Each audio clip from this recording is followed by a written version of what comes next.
The entrepreneurship journey is something I'd always had in mind, even as an undergraduate student. The first thing was I looked at our parents, and this is one of my vulnerabilities too. They worked all their lives in establishments, and at a point in time, they needed to go. So, what was life immediately after they exited those places? What was the quality of life, the moment they left those places? There was definitely a dip. And so I thought to myself, how do we prevent this? I mean, we live in Africa where there's no social security technically, and everybody has to, do everything for himself, basically. So I started thinking of that. And one of the first things, I'm very passionate about education. And so that came up in my mind. And I told my wife that, look, this is one of the things I want to do. Even when we were cutting, I'd always shared that dream with her.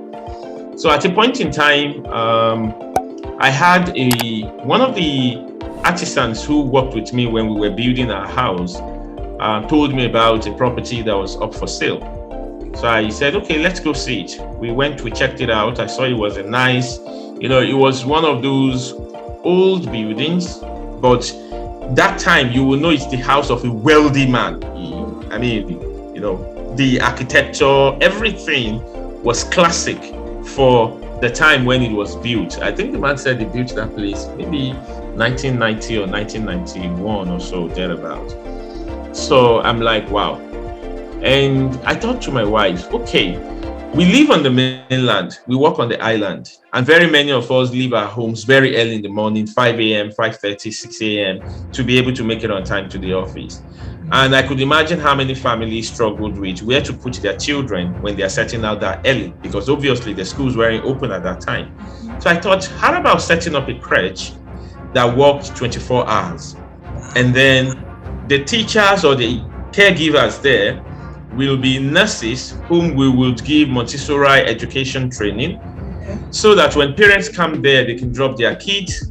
They know they are dropping their children with healthcare professionals who also have education certification, and so they could take care of them. So basically, let's start with a crèche, but a crèche with a difference. And then we thought about, okay, we take the vitals of the children every day, and at the end of the week, we will submit the vitals details to the parents. So it was just one of those wow effects that we wanted to create. And so even if they were running late, they knew their children were in safe hands. And for the older kids, you could ask the school bus to drop them with us, so we could render after school services for those ones.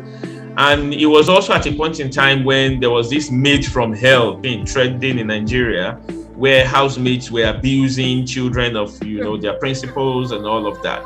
So we're like, you can even ship the maids to us, and of course they will be under our watch, so they can't do anything hellish there. And that was the plan. So we pimped up the place. Everything was looking beautiful, and we opened up the place for parents to come see with their kids. And when they came around, they all started saying, okay, so we've seen the crèche. Where's the nursery class? Where are the primary classes? And we're like, excuse me, it's just a crèche, no nursery, no primary. And they were like, no.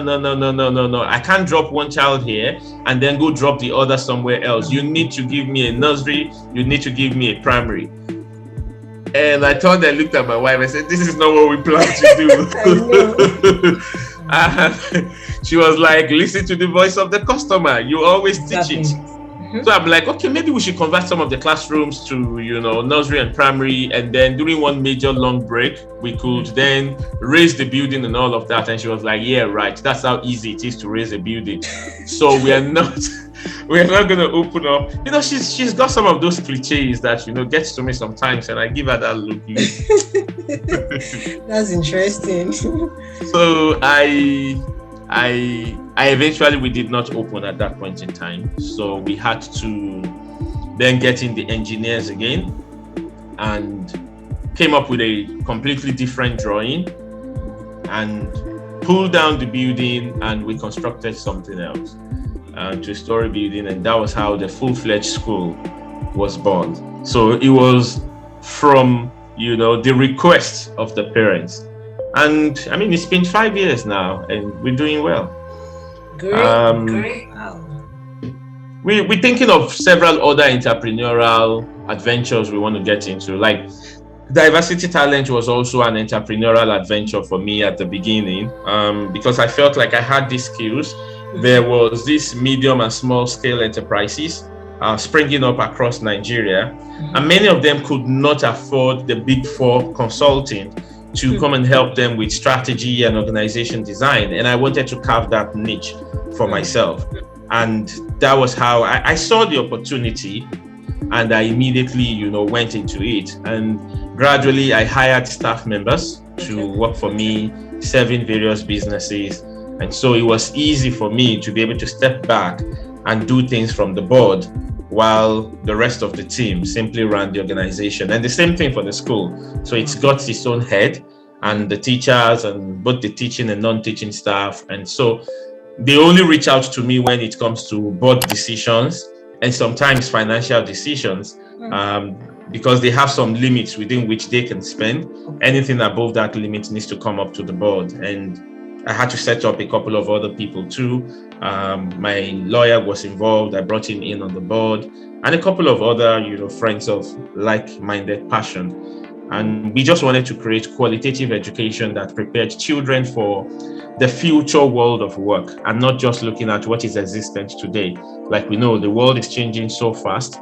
The kind of job openings that will be available then in the future aren't even available now. So we just needed to get them thinking, expand their horizon. And interestingly, all the schools in the area now are now copying us, everything we do.